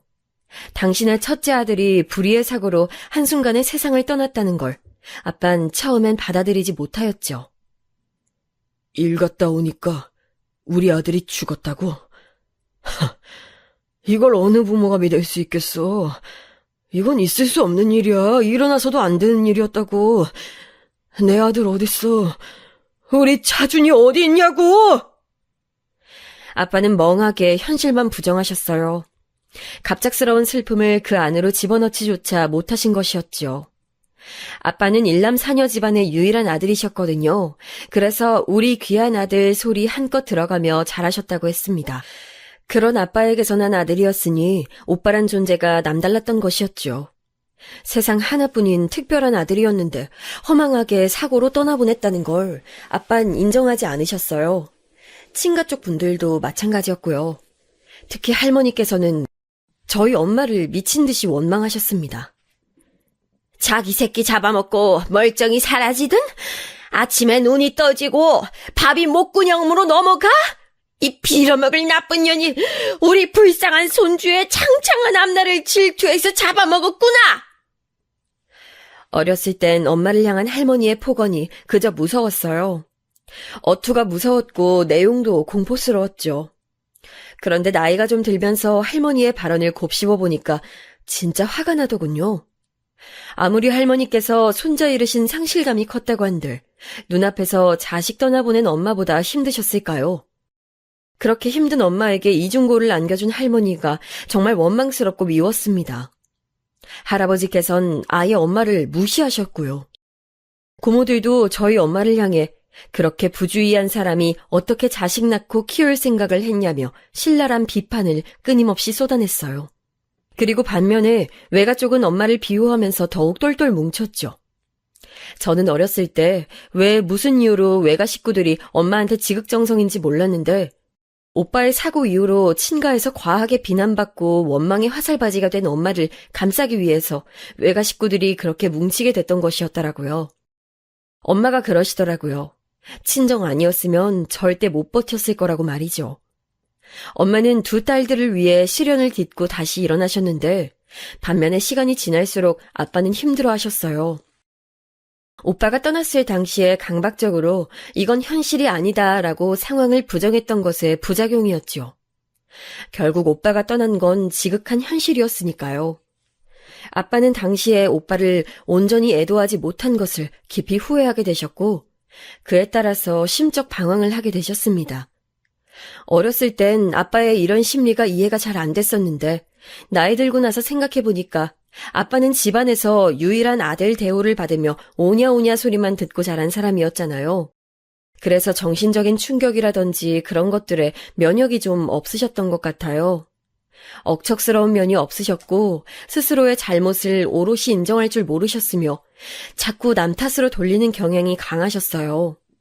자란 환경이 우리 아들은 잘못한 거 없어 라는 소리만 들려오는 집안이었으니 그런 아빠가 똑부러졌기 때문에 원체 알아서 잘 처신할 줄 알았던 엄마를 만나 결혼하신 이후로 그런 점을 배우기보다는 그럼 당신이 알아서 잘해 라는 식으로 모든 걸 전가하셨고요. 아빠는 그래서 배우신 게 없었죠. 뒤늦게 당신의 아들이 영영 떠나버렸고 마음에 큰 구멍이 생겼다는 걸 깨달은 아빠가 방황을 하시는 바람에 그때부터 집에 비극이 벌어졌어요. 그때부터 악몽 시작이었습니다. 아빠가 자기 잘못 인정 안 하고 남 탓을 하는 분이라고 했잖아요. 그게 완전히 크게 적용을 했어요. 아빠가 다니셨던 회사가 때마침 사정이 어려워졌거든요. 그 영향을 아빠도 피할 수 없었고 하루하루 압박에 시달리셨는데 그 힘든 것을 집에서 푸셨어요.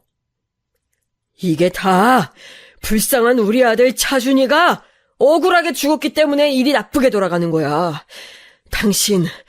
당신이 우리 아들 멀쩡히 돌보기만 했어도 이런 일 없었어. 당신이 결국엔 책임자인 거야. 알아?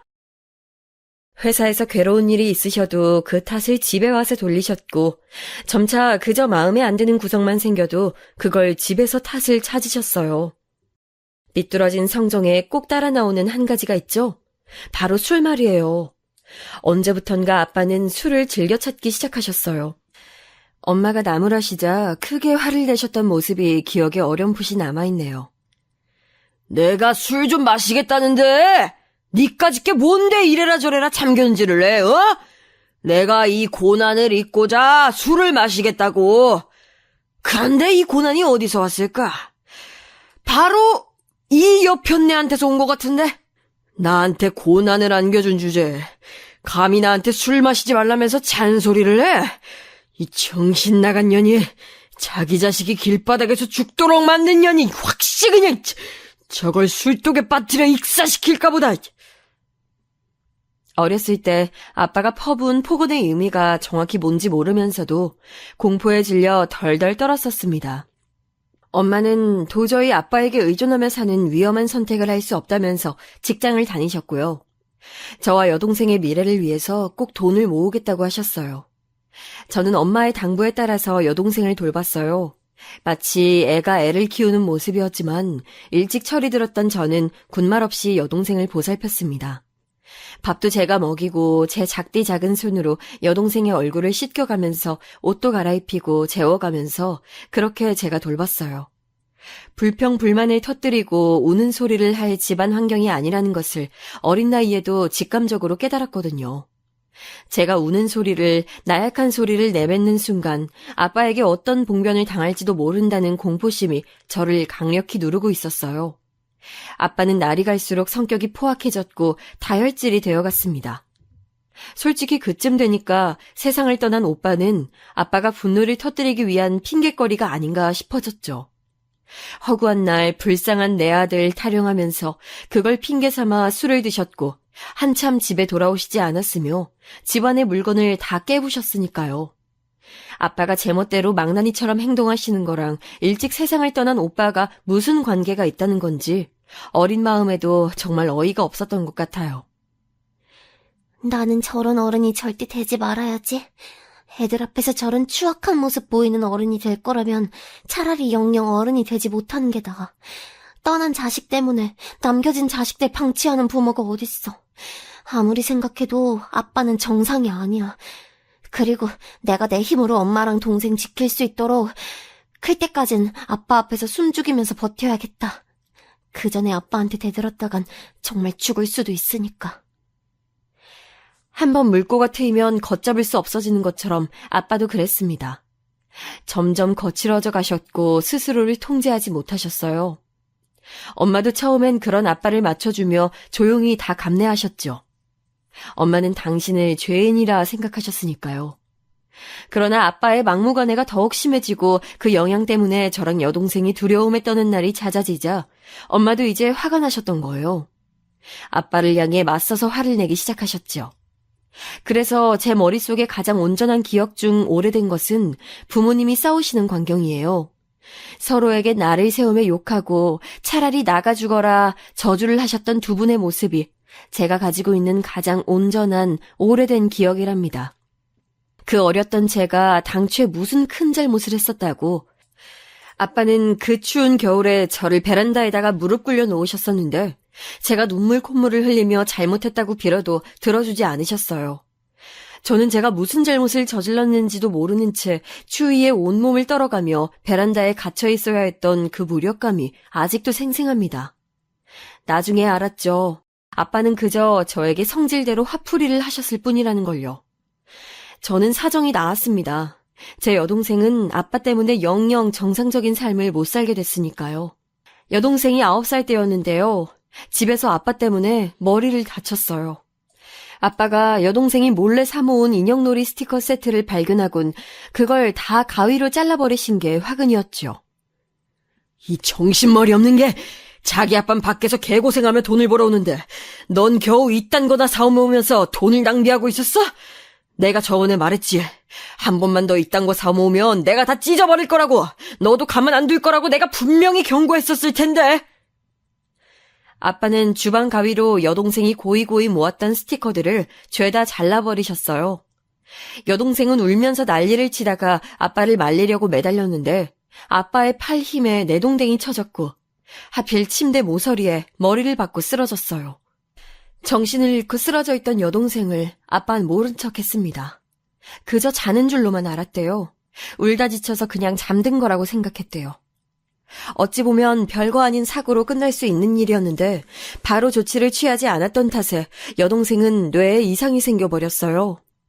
사람 몸이라는 게 그토록 허무하리만치 나약한 것이더군요. 어째서 어르신들이 쓰러지고 나서 거동이 힘들어졌다고 하시는지 전 이해할 수 있었어요. 여동생이 그렇게 된 걸 봤었기 때문에 뇌에 이상이 생기면 인생이 힘들어진다는 걸 제대로 실감했죠. 초기엔 다른 증세를 보였지만 1년 정도가 지나자 다른 것들은 거의 다 괜찮아졌고 다만 말이 어눌해졌어요. 여동생은 그 이후로 똑바로 말을 하지 못하게 됐고 민첩성도 떨어졌죠. 무슨 일이 벌어지면 바로바로 반응을 하지 못했고 상황 판단력도 남들보다 느렸습니다. 이게 다 내 잘못이야. 나 같은 사람을 엄마로 두지만 않았어도 우리 애들이 고통받진 않았을 텐데.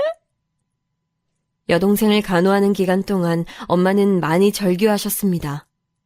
아빠가 습관적으로 남 탓을 하신다면 엄마는 스스로의 탓을 강박적으로 하셨지요. 여동생의 일 이후로 부모님은 더 이상 부부라고 볼 수 없게 됐어요.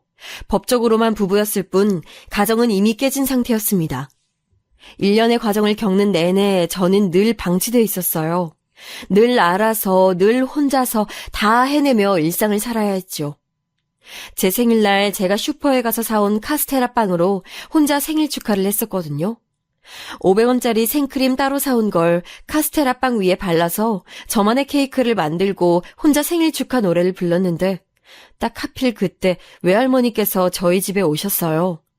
반찬거리를 챙겨서 모처럼 방문을 해주신 것이었고 제가 그날이 생일이었으며 혼자서 축하하고 있던 상황임을 아신 외할머니께선 그 자리에서 오열하셨어요. 한창 예민한 사춘기 아이가 이렇게 지내고 있다는 게 너무 불쌍하다고 하셨죠. 이상했어요. 때리는 아빠도 화를 내는 엄마도 제가 돌봐야 하는 여동생도 집에 없는 상황이 저는 평온했는데 도대체 뭐가 불쌍하다고 하시는 건지 이해가 안 됐었죠. 제가 그렇게 생각하는 것 자체가 너무 가엽다고 하셨던 외할머니의 말씀을 시간이 지나고 나서야 이해하게 됐네요. 외할머니께선 그날을 계기로 결단을 내리셨고 엄마에게 이혼을 강력히 종용하셨어요. 아빠란 인간이 이혼을 계속 안 해줬기 때문에 별 수 없었던 거였는데 외할머니께서 강하게 밀어붙이시니까 엄마도 다시 힘을 내서 이혼에 사력을 다하셨죠. 제가 고등학교 1학년 때 두 분이 이혼을 하셨어요. 이혼 성립을 위해서 오래 살았던 그 집은 아빠의 몫이 되어버렸고 그 외 재산은 없었기 때문에 저는 엄마와 여동생과 나와서 외갓집 근처의 동네에서 살게 됐어요. 당연히 전학도 갔고요. 새로운 환경이었으니 이때부터 저는 밝은 척을 꾸며낼 용기가 생겼어요. 나를 모르는 사람들에게 나의 우울함을 보여줄 필요가 없다고 판단했던 것이죠. 그래서 새 학교의 친구들에게 평범하고 평탄한 집에서 살아온 척, 밝고 당당한 성격인 척 연기를 해나가기 시작했어요. 가정 이야기를 깊이 나누다 보면 제 안의 그늘이 숨겨놓은 가정사가 들통날까봐 그런 주제는 아예 피했고요. 여동생이랑 나이 차이가 나서 같은 학교에 다닐 일이 없었기 때문에 제 여동생이 뇌에 손상을 입어서 남들과는 조금 다르다는 사실을 굳이 밝힐 필요도 없었죠. 저는 나도 동생이 있는데 천방지축이라서 자주 싸운다는 식으로 제 여동생의 존재를 친구들에게 알렸었네요. 비겁하고 구차한 거짓투성이었어요. 제 자신을 방어하기 위한 수단이기도 했지요. 외할머니께서 주로 여동생을 신경 써주셨고 덕분에 저는 수험생으로서 공부에 매진할 수 있었어요. 대학을 어디로 가느냐에 따라 내 인생이 달라진다고 외삼촌이 귀에 딱지 않도록 말씀해 주시는 데는 다 이유가 있겠지. 어디 한번 죽어랍시고 해보자. 저는 죽었다 생각하고 공부에 매달렸습니다. 힘들고 지칠 때면 아빠를 떠올렸어요. 이혼해 줄 테니까 집 내놓고 애들 데리고 꺼지라고 엄마한테 비웃음을 날렸던 아빠의 마지막 모습을 떠올릴 때면 자연스럽게 전의가 불타올라서 코피 터지도록 공부에 몰두할 수 있었답니다. 그 집을 벗어나고 아빠한테서 멀어지고 나니까 비로소 제 과거가 잘 보였거든요. 아빠라는 인간 때문에 얼마나 어두운 그늘에서 살았어야만 했는지 그 억울함이 뒤늦게 밀려왔거든요. 아빠가 무서워서 오줌을 지리고 잘못한 것도 없는데 용서해달라면서 손이 발이 되도록 빌어야 했던 제 과거가 너무나도 비참했어요. 그래서 복수심이 들었던 것 같아요. 반드시 멋진 어른이 돼서 아빠에게 갚아주겠노라 다짐했죠. 엄마도 호강시켜드리고 싶었고 여동생도 안락하게 잘 살 수 있도록 해주고 싶었어요. 그렇게 코피 쏟아가면서 공부를 했습니다. 제가 수험생으로 열의를 태우는 동안 엄마는 이모랑 장사를 시작하셨어요. 외가는 첫째가 외삼촌, 둘째가 엄마, 셋째가 이모 이렇게 3남매였는데요. 이모는 원래 결혼하기로 약속했었고 양가 인사까지 다 마친 남자가 있었지만 알고 보니 그 남자가 사기꾼이었대요. 그 남자의 부모라고 봤던 사람들도 진짜 부모는 아니었고 같은 사기꾼 한패였다네요. 그 남자가 만나고 있었던 다른 여자한테서 듣고 그 진실을 알게 된 이모는 그 후로 마음의 문을 닫고 살았죠. 그 남자에게 돈도 많이 바쳤었다고 했거든요. 정신적인 충격이 커서 칩거 생활까지 하면서 오래 방황하다가 직장 생활을 시작하셨고 직장 동료의 소개로 이모부를 만나게 되셨던 거예요. 이모부는 당시에 은행에서 일을 하고 계셨어요. 본가가 시골 깡촌이라서 혼자 자취하면서 일을 다니다 보니 결혼이 늦어졌다고 말하던 순박한 사람이 마음에 들어서 이모는 다시 사랑을 결심하셨고 그렇게 이모부랑 결혼까지 하신 것이었지요. 그런데 설마 그 이모부가 그 이후로 탄탄대로를 달릴 줄 누가 알았겠나요? 저희 부모님이 끝내 이혼을 하셨을 때 이모부는 공기업으로 들어가셨어요. 거기서 이모부가 안정적으로 적응을 하신 덕분에 이모가 저희 엄마랑 장사를 해볼 생각을 하실 수 있었죠. 내가 어리석게 살아온 탓에 내 자식들이 받아야 했던 고통, 그 죗값을 치르기 전에 내가 내 자식들 여유롭게 살 수 있도록 반드시 돈을 벌어서 성공을 해보여야겠어. 엄마는 각오를 다지신 상태였고 엄마가 지난 세월 힘들어하시는 동안 곁에 있어주지 못했다는 죄책감으로 괴로워하셨던 이모는 이제 가까이 살게 됐으니 기회를 삼아서 같이 장사를 하자며 제안을 하신 거였죠. 장사는 순항이었고 저는 제가 꿈에나 그릴 수 있었던 명문대에 들어갔습니다. 턱걸이 합격이었기 때문에 더욱 극적이었고 더욱 감동이었던 것 같아요. 외삼촌이 동네에 대학 합격 현수막도 걸어주셨고 제 첫 등록금도 내주셨어요. 당시엔 민망하기만 했는데 돌아보니까 너무 감사한 부분이에요. 가족이란 울타리의 따스함을 인생 처음으로 그때 느껴봤던 것 같네요. 다들 저를 너무 축하해 주셔서 몸둘 바를 몰랐죠. 전 이제 시작이라는 생각으로 대학 생활을 열심히 했어요. 제 안에는 여동생 몫까지 2배로 열심히 해야 한다는 강박이 있었거든요. 한눈 팔지 않고 성적 관리에 매진하면서 대학을 다녔습니다. 그러는 동안 엄마와 이모의 가게는 대박 행진을 이어가고 있었어요. 이쯤 되면 아빠라는 작자 엄청 땅을 치고 후회하겠는데? 자기를 벗어난 처자식들이 완전히 날개 달고 성공하고 있으니 알게 되면 얼마나 배가 아프실까? 때때로 저는 그런 생각을 하고 있었는데요. 대학 졸업을 앞두고 날아든 아빠의 소식에 저는 멍해지고 말았어요. 아빠가 병원에 계시는데 사실 날이 얼마 안 남았다고 하였습니다. 엄마랑 제가 오랜 침묵을 지키며 생각에 빠져들었죠. 가봐야 하나 말아야 하나, 가면 무슨 말을 해야 하나, 욕이라도 실컷 해주는 게 나을까 이런저런 생각들도 엄마나 저나 심란한 시간을 보냈습니다. 아빠는 그놈의 술을 못 버려서 간이 망가지셨던 건데요. 간이 무너지자 다른 장기들도 따라서 무너졌고 친가 식구들에 의하면 한 차례 억울한 의료사고도 겪은 탓에 아빠의 몸은 손쓸도리가 없게 되었다고 했어요. 오랜만이네요. 잘 지내셨냐고 묻긴 어렵겠어요. 이렇게 누워 계시니까. 저는 엄마와 함께 아빠를 찾아갔고 병실에 들어가자마자 엄마는 한숨과 함께 고개를 휙 돌려버렸어요. 그러실 만도 했죠. 왜냐하면 병상의 아빠는 너무 참혹하리만치 볼품없게 야위어 있었고 안색도 아주 안 좋았으니까요. 엄마가 차마 고개도 똑바로 못 드시고 말도 못 하시길래 제가 먼저 입을 뗐던 거예요. 그런 저를 빤히 보시던 아빠가 희미하게 웃으셨죠. 너는 잘 지냈나 보구나. 대학도 잘 가고 장사도 잘 되고 아주 잘들 살았네. 아빠, 우리한테 무슨 하실 말씀 따로 없으세요? 저랑 엄마는 아빠한테 듣고 싶은 얘기가 정확하게 있는데요. 제가 쓰고 살아온 걱정 없고 마냥 해맑은 사람이란 가면은 아빠 앞에서 너무나도 쉽게 벗겨졌어요. 저는 감정을 바로 주체하지 못한 채로 손까지 덜덜 떨면서 아빠한테 따졌죠.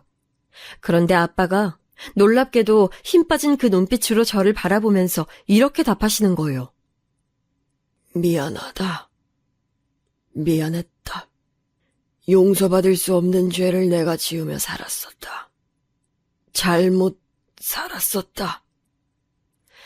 제 옆에서 엄마가 깜짝 놀랐는지 입을 틀어막으시면서 아빠를 보시더라고요. 저도 제가 잘못 들은 건가 했어요. 이토록 쉽게 사과를 받을 수 있을 거라곤 상상도 못했었거든요. 지난 세월 아빠 때문에 꽂힌 비수가 아직도 가슴 깊숙한 곳에 박혀 있었지만 그 위로 날아든 사과에 저는 갈피를 잡을 수 없어졌죠. 그 사과를 받아주면 저희 모녀의 지난 괴로움이 다 아무것도 아닌 것으로 치부될까봐 그럴 수가 없었어요. 저는 그래서 아빠의 진심 어린 사과를 외면해버렸어요. 제가 먼저 자리를 떴고 엄마는 아빠와 따로 오랜 대화를 나누셨어요. 무슨 얘기를 했냐는 저의 물음에 엄마는 그냥이라고 답하셨지만 분명히 깊은 대화가 있었을 테죠. 아빠는 그로부터 한 달 후에 돌아가셨어요. 그리고 유산을 저희 모녀에게 남기셨습니다. 저희에겐 아빠가 이혼하면서 가져가셨던 집뿐만 아니라 다른 돈도 생겼어요. 보험금을 포함한 모든 금액이 다 저희에게로 넘어왔거든요. 친가 식구들이 설마 돈을 다 줄 것이라곤 상상도 못한 일이었기에 어리둥절했었네요. 저에게 할머니는 원망의 대상이었는데 다 늙어서 쇠약하신 모습으로 가끔 얼굴이나 보여다오 이렇게 말씀하시니까 눈물이 핑 돌더군요. 사람 마음이란 너무 나약한 것 같아요. 아빠는 돌아가시면서 편지를 딱 한 장 남기셨어요. 여동생 앞으로요. 그걸 여동생은 닳고 닳도록 읽었습니다. 너무 많은 감정들이 얽혀있는 가족사였기에 저는 이걸 꺼내 보이며 살고 싶지 않았어요. 결혼에 대한 원초적인 불신도 강했기에 시댁이니 친정이니 하는 주제도 껄끄러웠고요. 제가 속에 많은 이야기를 담고 있는 것이 캥기니까 아예 남의 가정사도 듣고 싶지 않아졌던 것이겠죠. 설마 이런 제가 결혼을 생각하게 될 줄이야 저도 놀라울 따름이었죠. 상대는 저보다 2살 연상이었고요. 직장 동료가 자기 지인을 소개시켜줬는데 그 지인이랑은 안 맞아서 헤어졌거든요. 그런데 웃기게도 그 지인의 친구랑 제가 눈이 맞았어요. 남녀관계란 정말 오묘한 것 같아요.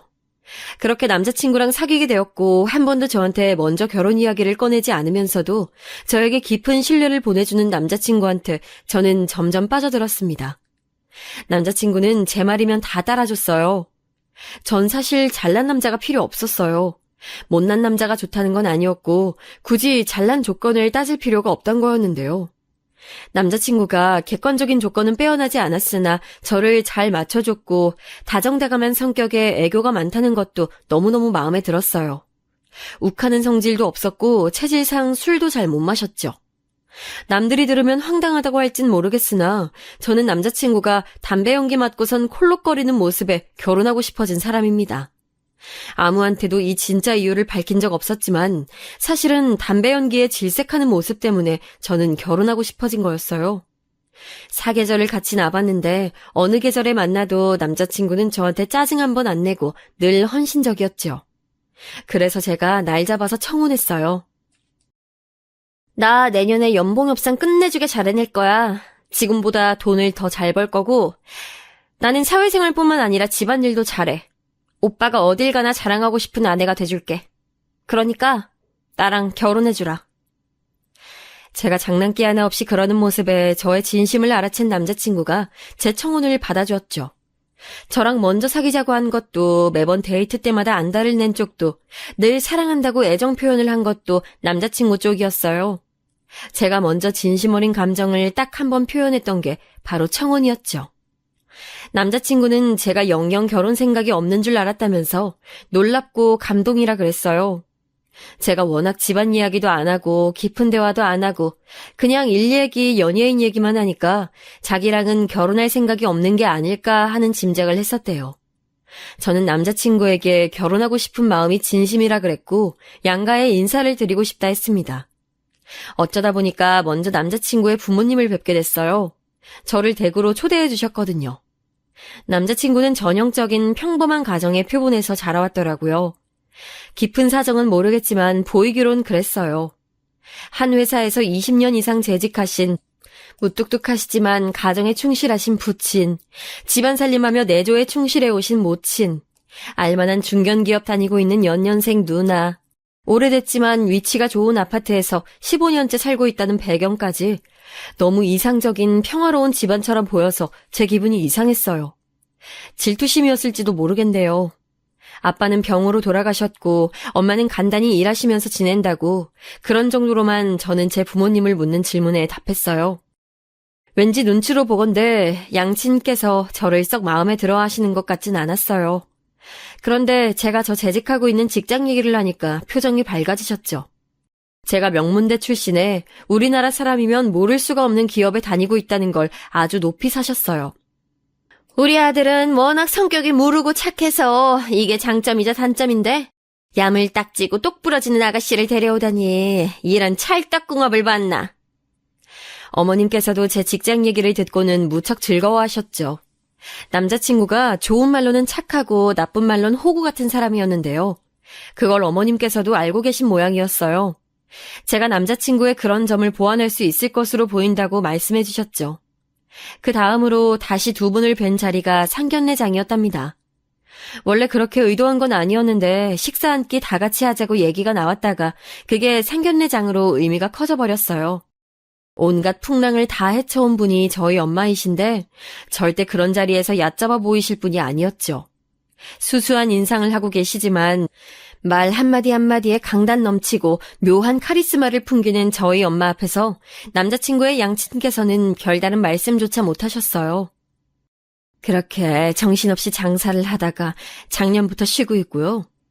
지금은 건물 관리 일이나 하면서 제 시간 쓰고 있네요. 행여나 저희 측에서 애들 결혼하는데 드는 비용 부담을 적게 할까봐 하는 걱정은 안 하셔도 되고요. 딸애 결혼시키려고 저도 엄마로서 방비는 많이 해놨답니다. 저희 엄마가 두루뭉술하게 말씀하시길래 저도 부연 설명을 끼얹진 않았어요. 남자친구 쪽도 집요하게 물어보진 않더라고요. 얼떨결에 성사된 자리였으므로 자세한 것들은 추후 이야기 나누고 조율하자는 것으로 자리는 마무리되었고요. 그런데 이틀 뒤 남자친구가 저한테 뜬금없이 저기 그런데 어머니께서 일하신다는 건물 있잖아. 거기 위치가 어디야? 무슨 일을 하시는 거야?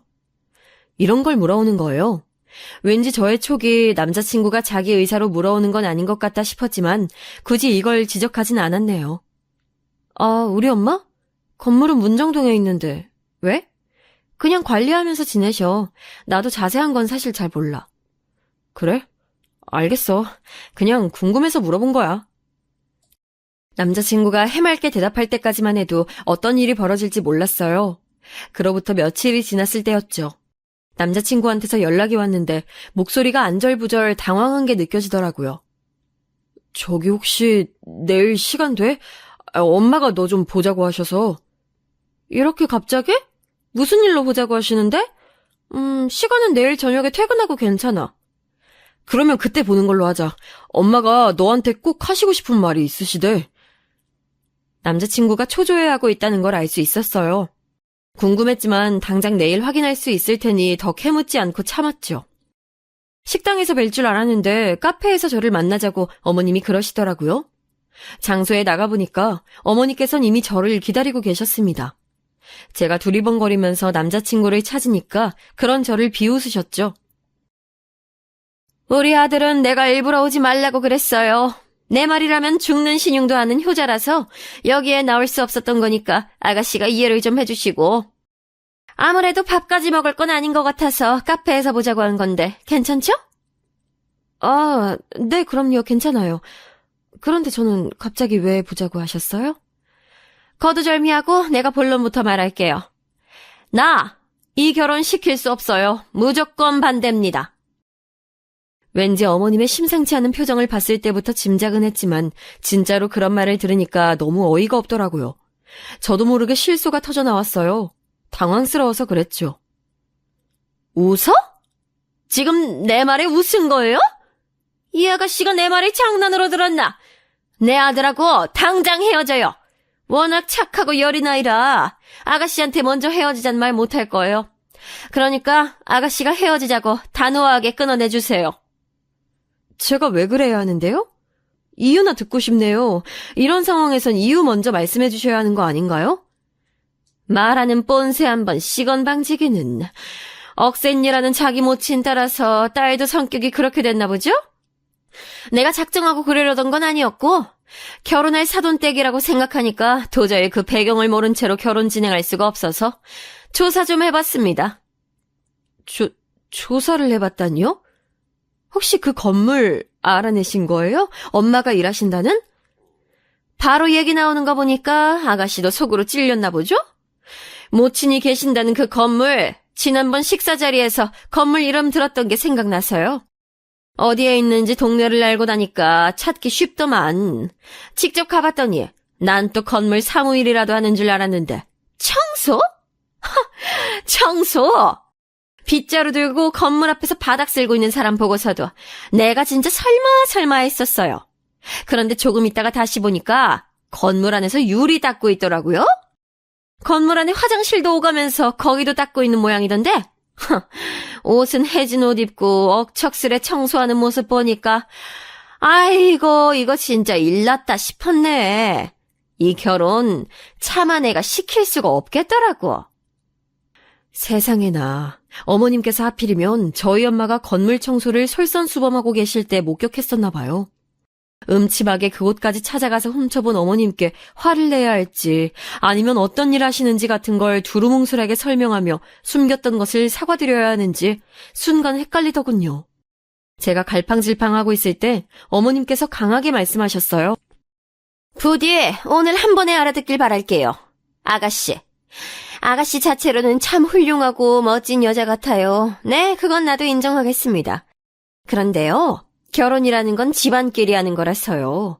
아가씨네 집안이랑 우리 집안은 급이란 게 안 맞아요. 쓰레기 냄새 풍기면서 청소하는 홀어머니를 둔 여자랑은 내 아들을 결혼시킬 수가 없다고. 뭐라고요? 쓰레기 냄새? 저기 어머님, 말씀이 지나치시네요. 지금 저희 엄마께서 건물 청소일 하니까 급이 안 맞는다고 그런 말씀하시는 거죠? 정말 어이가 없습니다. 사람 가치를 그렇게 판단하세요? 노동에는 귀천이 없는데요. 귀천이 없다니 그딴 순진한 소리를 어디서 하는 거야? 이보세요. 내 아들은 그쪽보다 더 잘난 집안의 여자랑 결혼할 수 있는 남자라 이거예요. 연애만 하면 모를까 결혼이라면 이건 안 되는 거지. 어쩔 수 없이 두 사람 결혼시켜봐. 그럼 내가 과연 발 뻗고 잘 수 있을까요?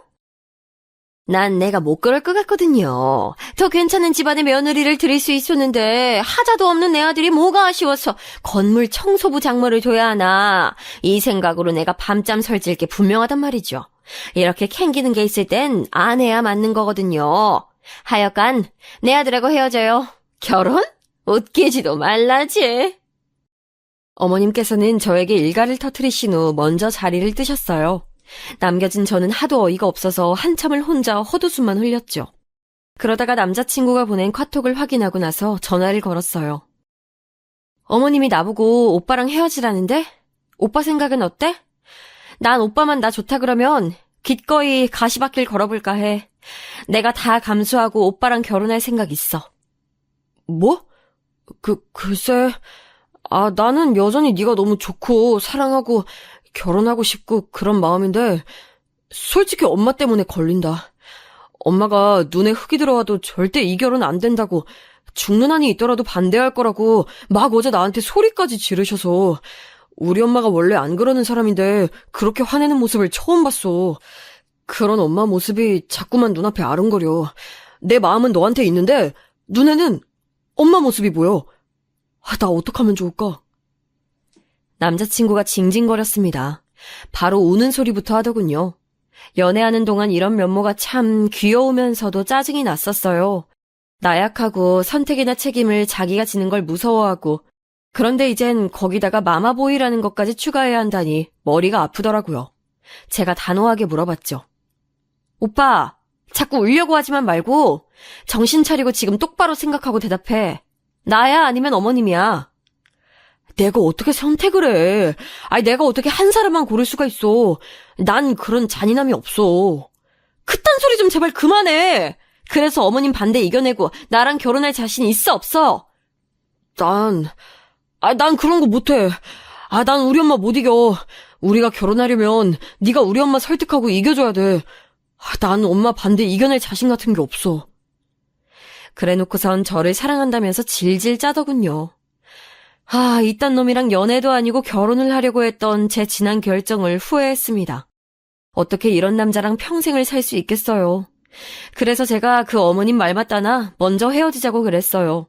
우린 인연이 아닌 것 같다고 했더니 응, 내가 미안해 라는 카톡만 엄청 보내오더군요. 그것마저도 마마보이처럼 보였어요. 저는 엄마한테 남자친구랑 파혼하게 됐다고 말씀을 드렸어요. 미래 계획에 이견이 있어서 크게 틀어졌다고 일부러 다른 핑계를 댄대요. 그리고 이틀 뒤 전 남자친구한테서 저희가 가려고 예약해뒀던 식당은 그럼 어떻게 해야 하냐고 연락이 왔어요. 참나, 그런 것 하나 해결을 못해서 한숨이 나왔네요. 알아서 취소하든지 하면 될 거 아니야. 왜 나한테 그런 것까지 물어봐. 아니 오빠는 집에서 어머님이 다 해주고 오냐 오냐 해서 자립심 따위는 하나도 없이 자랐나 봐. 어머님이 잘못하셨네. 뭐라고? 우리 엄마 욕하지 마. 네가 뭔데 우리 엄마 욕하는 거야. 와, 자기 엄마 안 좋은 소리 듣는 건 싫나 보네. 오빠가 발끈하는 거 처음 본다. 그런데 그쪽 엄마가 우리 엄마 먼저 욕했던 거 알아? 쓰레기 냄새 풍긴다나 그런 말 써가면서. 그건 사실이잖아. 건물 청소일이나 구질구질하게 하시니까 우리 엄마가 그렇게 말할 수밖에 없었던 거지. 야, 구질구질이라니. 말 가려서 해. 그리고 그 건물 우리 엄마 거야. 우리 엄마가 그 건물주라고 이 바보야. 제가 통쾌하게 한 방 날려버렸고 전 남자친구는 그대로 말을 잃더니 정신 차리자마자 저한테 사과를 해댔어요. 다 미안하다고 몰라서 그랬던 거라고 울며불며 매달렸죠. 반신반의했는지 그 다음날 저희 엄마의 건물에 출몰했었다는군요. 저희 엄마 성함 대면서 여기 건물주 맞냐고 입주자분께 막 물었대요. 그 입주자분은 맞다고 대답했고요. 그때부터 전 남자친구고 그 모친이고 간에 아주 저한테 석고대죄를 해대는데 이미 떠나간 버스인데 어떻게 잡겠어요? 불가능했죠. 그 건물은 아빠가 돌아가시고 나서 차곡차곡 준비했다가 4년 만에 엄마가 사들이신 거예요. 사들이고 나서 건물의 가치는 확 올랐고요. 설마 그 건물로 하여금 사람을 가려내게 될 줄은 몰랐었지만요. 저는 결국 그 전 남자친구랑 다시 만나지 않았고 대신 연애 감정이 훅 떨어져서 계속 혼자서 지냈어요. 그러다가 진짜 인연을 만나서 지금은 결혼을 앞두고 있답니다. 결혼 진행하다 보니 생각이 많아져서 사연까지 적어봤네요.